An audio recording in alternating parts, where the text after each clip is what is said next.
প্রতি বছরই এই দিনটার জন্য আমি অপেক্ষা করে থাকি। আর এবারের পূজাটা আমার জন্য একদম অনেক বেশি স্পেশাল। আর এবারের পূজায় আমি কী করলাম আর কিভাবে কাটালাম সবটাই থাকছে, শেয়ার করব। তো চলুন। হ্যালো এভরিওয়ান, নমস্কার সবাইকে। কেমন আছেন সবাই? আমি তো অনেক বেশি ভালো আছি। আর ভালো আছি বললে ভুল, মানে আমার এক্সাম চলছে 2 দিনের, জীবনে 3 মাস ধরে এক্সাম দিচ্ছি। আর তার মধ্যেই পড়েছে আমার পছন্দের পূজাটা, মানে হচ্ছে জন্মাষ্টমী পূজাটা। আমি তো প্রতি বছরই জন্মাষ্টমী করি, আর এবার থাকছে একটু বেশি স্পেশাল, কারণ আমার বান্ধবী এসেছে। এই যে আমার বান্ধবী ঠাকুরকে সুন্দর করে একটু আর্ট করে নিচ্ছিল, মানে ঠাকুরকে সাজিয়ে নিচ্ছিল, যেহেতু আজকে তার পূজা। তো বান্ধবী ওখানে ঠাকুরকে সাজাচ্ছিল, আর এখানে আমি মাকে হেল্প করছিলাম। মা অলরেডি সব কিছু করেই ফেলেছে, শুধু আমি লুচিটা বেলে দিচ্ছি, আর এখানে মালা করে নিচ্ছে বান্ধবী, আর আমি মার সাথে হেল্প করছিলাম। আর এখানে বসে বসে আমার ছোট্ট কুট্টিটা, সেও হেল্প করছিল, সাথে বোনও ছিল। এই যে মা এদিকে বড়াটাও ভেজে নিচ্ছে, কারণ তালের বড়া শ্রীকৃষ্ণের অনেক বেশি প্রিয়। তো আমার ঠাকুরকে কিন্তু সাজানোর পর একদম অনেক বেশি সুন্দর লাগছে, তাই না? কতটা সুন্দর লাগছে ঠাকুরকে দেখতে, ঠাকুরকে দেখলেই মনটা ভরে যায়। আর এখানে এই যে আমি ফল রেডি করে নিয়েছি, আর এখানে মা দুধ জাল করে দিয়েছিল, আর আমি লেবু দিয়ে এখানে হচ্ছে ছানা বানিয়ে নিলাম। মা এখন ক্ষীর তৈরি করছে, কারণ ক্ষীর ছানা এগুলো তো গোপালের ভীষণ ভীষণ প্রিয়। আর এই যে মালাটা একদম কমপ্লিট। আমি আর অন্যান্য মুকুট পরাইনি, কারণ আমি নিজে হাতে সুন্দর করে ফুলের মুকুট পরিয়েছিলাম। আর এখানে তাকে একটু, আমার কাকা হচ্ছে, তার সাথে একটু দুষ্টুমি করেছিল, সে তো ভীষণ কান্না করছে।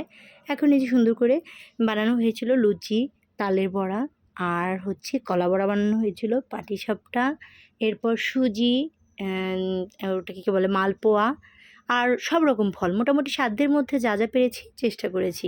তো এখন এই যে এক এক করে সব ফলগুলো কেটে নিচ্ছি। আসলে মন্দিরের কাজ করতে কিন্তু অনেক বেশি ভালো লাগে। আমার তো মন্দিরের কাজ করতে আসলে মনটা ভরে যায়, কিন্তু করা হয় না সব সময়, কারণ অনেক বেশি ব্যস্ততা ছিল, মানে পড়াশোনা নিয়ে অনেক বেশি ব্যস্ত ছিলাম। বাট এখন তো ফ্রি হয়ে গেছি, মানে এক্সাম শেষ। আর এই পূজার আগের দিন হচ্ছে আমি একদমই পড়তে পেরেছিলাম না, কারণ হচ্ছে এই যে পূজাটা ছিল, একটু কাজ তো করতেই হয়, আর বছরে একবারই তো পূজাটা আসে প্রতি বছর। যাই হোক, পূজাটা মাটি না করে আমি এই যে সুন্দর করে সাজিয়ে গুছিয়ে নিচ্ছি। আসলে তেমন পারি না, বাট চেষ্টা করি। আর আমার বান্ধবী এসেছে বলে এবারের পূজাটা আমার জন্য অনেক বেশি স্পেশাল, কারণ সে এসেছে। আমার অনেক বেশি শখ ছিল আমরা দুজন একসাথে মিলে পূজা করব। তো যে কথা সেই কাজ, আমরা দুজনেই শাড়ি পরে নিয়েছি, আর এই যে এখন একটু শাড়ি পরে রেডি হয়ে চলে এসেছি। এখন এই যে বাবাকে একটু তিলক দিয়ে দেবো, মানে আমি হচ্ছে তিলকটাও তেমন দিতেই পারি না।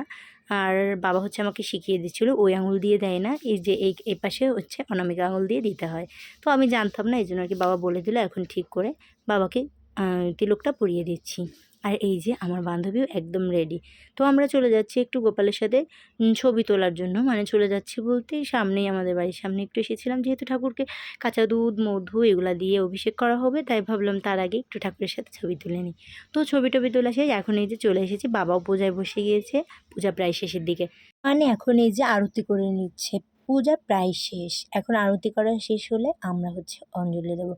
তো এই যে আমি, আমার বান্ধবী, আমরা বসে আছি, বসে বসে আর কি পূজার ওইখানে বসেছিলাম, কারণ যতটুকু টাইম ধরে পূজা হবে ততটুকু টাইমে আমরা ওখানে বসে থাকবো ঠাকুরের কাছে। তো এই যে পূজা শেষ, এখন এই যে অঞ্জলি দিচ্ছি আমি, আমার বান্ধবী, মাও উপবাস ছিল, মাও দিয়েছে। আমরা অঞ্জলি দিয়ে নিচ্ছি। এখন পূজা শেষ, মানে হচ্ছে শতনামটা আর পড়া হয়েছিল না, তো যেহেতু পূজা শেষ, বাবাকে একটু প্রণাম করে নিলাম। আর এখন এই যে পূজা শেষে সুন্দর করে ঠাকুরের চিত্রটা তুলে ধরছি। মানে কি আয়োজন করেছিলাম, মিষ্টি, ফল, লুচি, সুজি, তাল বড়া, কলা বড়া, পাটিসাপটা, মালপোয়া সব ছিল, ক্ষীর, ছানা, চকলেটও দিয়েছিলাম ঠাকুরকে। আর এখন এই যে আমি শতনামটা পড়ে নিচ্ছি। আসলে ঠাকুরের শতনাম পড়ার মধ্যে অনেক একটা আনন্দ থাকে। তো ঠাকুরের শতনামটা পড়ে এখন এই যে সন্ধ্যা দিয়ে নিচ্ছি, মানে একদম সন্ধ্যা লেগে গেছে, পূজা শেষ হয়েছে, এখন এই যে সন্ধ্যা দিয়ে দেবো, এই জন্য আর কি সন্ধ্যার সব কিছু গুছিয়ে নিচ্ছি। তো এখন এই যে আমি সারা বাড়িতে সন্ধ্যা দেখিয়ে আসবো। আর আমাদের পূজা শেষ করে উপোস ভঙ্গ করতে করতে প্রায় 8টা বেজে গেছিলো। ততক্ষণ ধরে ভিডিওটা দেখার জন্য অনেক অনেক ধন্যবাদ। টাটা সবাইকে।